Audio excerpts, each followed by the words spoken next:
properly hydrated now? Oh yeah, that'll hydrate. That'll hydrate you. What is up, InterWebs? Big Lou here, coming at you. January 2nd. We are just into the new year, Fresh 2017. New year. Yes. With me, as always, on a brand new year, Cutman. We're talking Sherlock. How do we know Sherlock? Because it's a new year. Oh boy. And has it been... We didn't get new Sherlock last year. We got a Christmas special. Yeah, the Abominable Bride. Yes. Abominable, not abdominable. No, that's part of the anatomy. Which was good. Yeah. I enjoyed it. It was a little bit different than what they normally do. Yeah. It tied me over until exactly until we could continue on with the Six Thatchers, which aired last night. And we're going to run it down. Spoiler alert, if you haven't watched it, we are going to be getting into some spoilerific territory. So if you haven't seen the episode of Sherlock yet, go fucking watch it. Go watch it, come back, and then we can talk about this all together as one big, happy geek fandom. Matthew.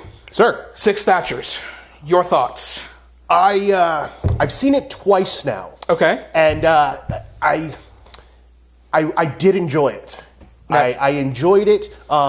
Maybe not as much as some of the best episodes. I wouldn't say it's the best. I would agree with that. Of the Sherlocks. Having seen it at least a second time, I appreciated a lot more things. I picked up on a lot more, and I really liked it a lot more having seen it the second go round. Sure. So as it turns out, this one, like all the other ones, the Six Thatchers is named after the name is modeled after the six Napoleons of the original stories. Glad you did that research, because I'm sure that it was, but I didn't want to take the time to look that one up. So yeah, of the original Conan Doyle stories, it was named after the six Napoleons, the Six Thatchers. I thought that was nice little nod. Yeah, very cool. I, like you, I thought that this one was a very good jumping off point for this series. I think that we're going to set some things up for the next two. Is this one 3 or 4? I assume it was 3. I have no reason to think it's not. I don't know. I think I read somewhere that it might have been 4. If it's still only 3, then I'm okay with that, because they're awesome. Yeah. But if we get an extra one, bonus. I could be completely wrong, so that's... Somebody check. Yeah. But yeah, the thing that really stood out to me about this one is, like all of the other episodes, it still followed that same model, whereas the first 15, 20 minutes of the episode, you have no idea what the fucking episode's about. Right. It's just Sherlock being Sherlock. Yeah, it's gonna meander, and it's gonna go in one direction when you thought it was gonna zig. It was gonna zag. Yeah, and I was having been such a huge fan of this franchise, I was expecting that. Yeah. At the same time, I felt that the lead up into it seemed a little campy to me. It just seemed a little bit. A little too tongue-in-cheek. There was the other episodes have had a lot of humor in it with the banter between Sherlock and Watson, but this one just seemed like they were, oh, you got jokes, huh? Like when Mary goes into labor and Watson pulls out his phone, oh, I've got 56 missed calls, and Sherlock's like, oh, we're in so much trouble. It was funny, but it didn't feel the same, had the same type of tone to me. I thought the banter between Sherlock and Mycroft was on point, though. Oh, I agree with that. Are you tweeting? I've always loved their banter. And the guy that plays Mycroft, I forget his name, but... Mark Gatiss, I believe. He's actually one of the co-writers of the... Okay, right. Yeah. That's awesome. I was not aware of that, but that's great. He's always had such a great... delivery. Not just delivery, but just the way that his reactions to Benedict Cumberbatch's flamboyant nature of Holmes is just... spot on all the time. So I did enjoy, speaking of some of the humor, I love when really smart people forget little details, like Sherlock never remembering Lestrade's name. What did he call him? Giles or Giles or something like that. or even like in serious parts where they go and meet the parents of the kid that died. Yeah. And you're like, I'm so sorry to hear about your daughter. Son. Yeah. And then when he was hamming it up, he couldn't remember Margaret Thatcher's name. And Watson was like, you know who she is. Yeah. So, yeah, no, there was definitely a lot of really positive stuff about this episode. I knew that we were not going to see Moriarty in this episode. Yeah. Did that surprise you at all? I thought it was going to deal a little bit more with him. Mm-hmm. I didn't think that he would actually make an appearance in whatever iteration he's going to. Sure. But in watching it again, it all tied into the story of the guy that sees death in the Baghdad market. Yeah. You're meant to be led in one direction only to be taken in another, and have something unexpected, which obviously, spoiler alert, ended up being the death of Mary Watson. Yes. Which I remember watching this episode thinking that one of my big negatives, and this is going back through the whole franchise, the woman that plays Mary Watson, I've always liked her performances, but I've never once bought her, the actress, as a super spy. Yeah. Even the scenes where she's had guns and has been fighting, and like the scene in this one where during the flashback where she's got the automatic weapons and stuff, I'm like, no, I'm sorry, I don't buy that. Right. And I get that, and I agree that there's something off about. I just assumed it was her acting. I don't know really. But I agree with that. She has always, for me, been the weak point. No, I definitely agree with that. But it will... I didn't see it coming that she was going to get killed at all. I mean, even I remember saying audibly as I'm watching it last night, as she's sitting there dying, and her husband, the doctor, is watching her die, I didn't see that coming. Yeah. I said it audibly. Yeah. So. And that scene was both some of my favorite and least favorite part of the episode. Absolutely. It was both the strong point and the weak point, because John's reaction, that guttural just growling, was quite moving. Yeah. And Sherlock just flabbergasted, doesn't know what to do. Yeah. He's never without words. Yeah. That was great. And Mycroft and Lestrade's reaction both were strong as well, but her death scene just didn't do it for me. I agree. So, and the other thing about that didn't work for me, and I'm sure that it's going to play into subsequent episodes, but John blaming Sherlock seemed a little incredibly cliched to me. And I don't know if any of that was taken from the original Conan Doyle stories or anything.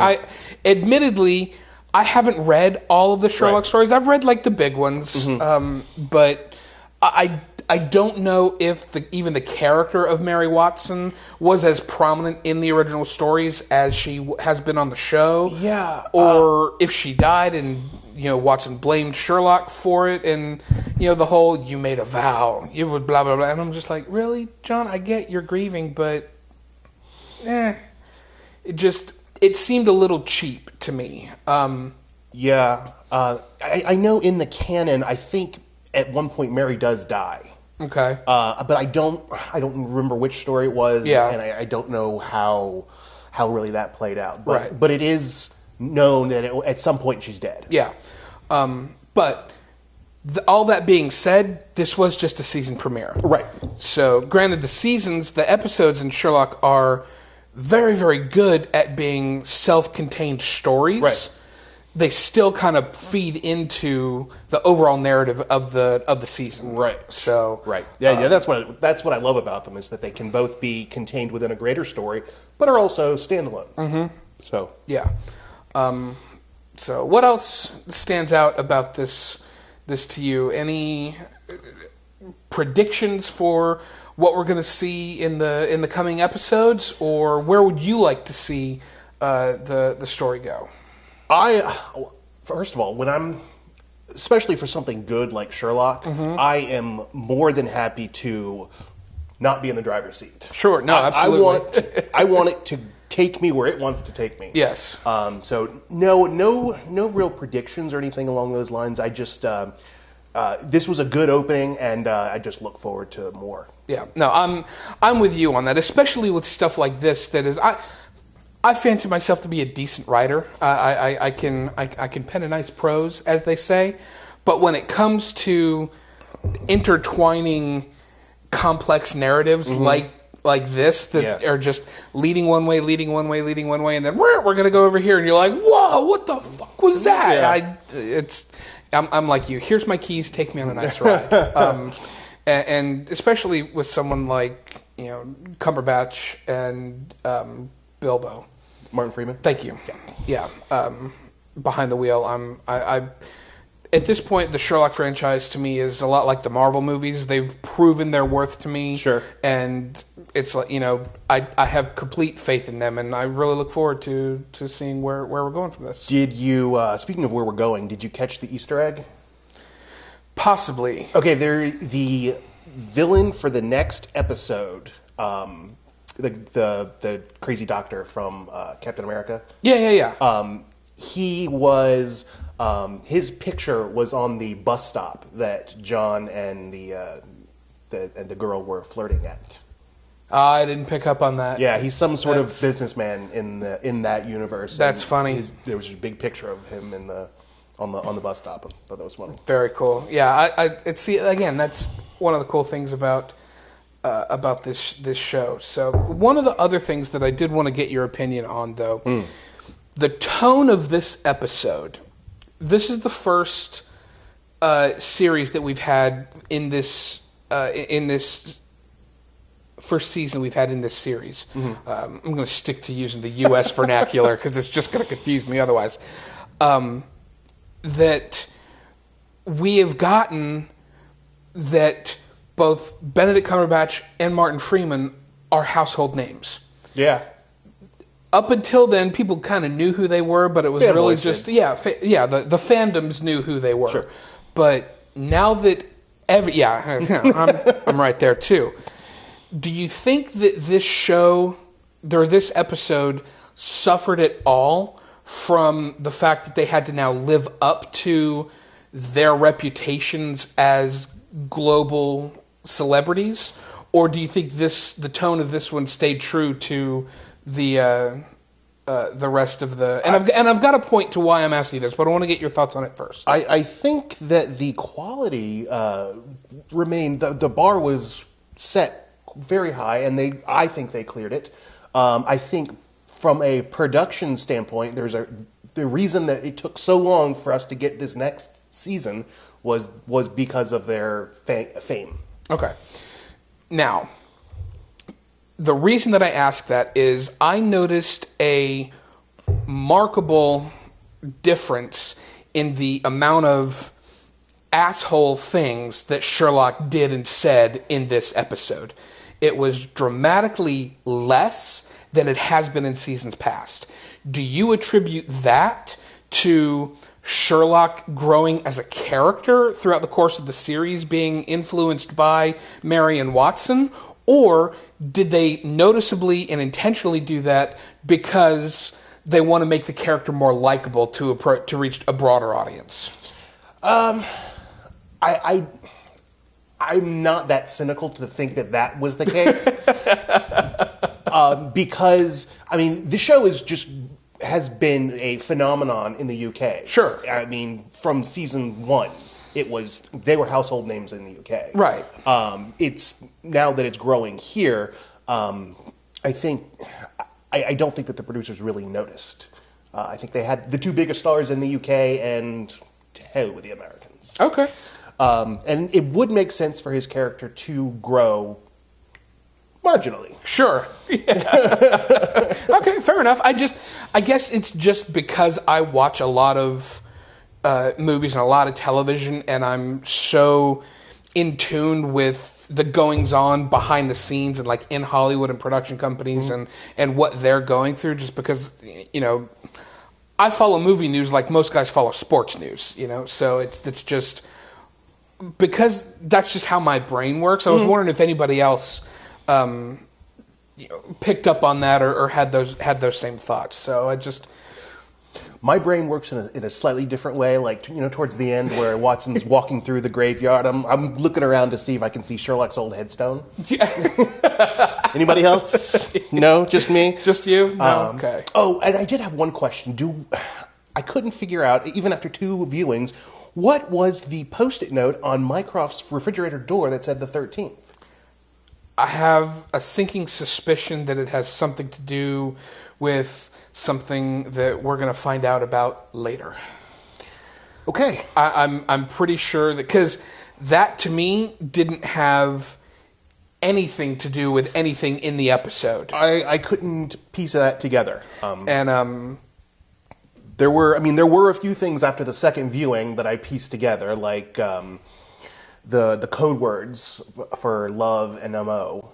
Right, yeah. Hearing in the beginning, we have, code words, this, love, and this, and then picking up on that, and that all fit together much better after repeated viewings. Yeah. But I looked for whatever the 13th was supposed to be, and I'm pretty sure that was just setting up something that will come into play either next week or the week after. They're very, very good at that. Yes, they are. So anyway, folks, that's our thoughts on the first episode of Series 4 of Sherlock. Let us know what your thoughts are down in the comment section below. You could follow us on Twitter at the InterWebs Show. You got that? Yeah. Take 2. Take 2. Cut. Anyway, that's going to wrap it up for us. And until next time, we will see you on the InterWebs. Hi, Mom.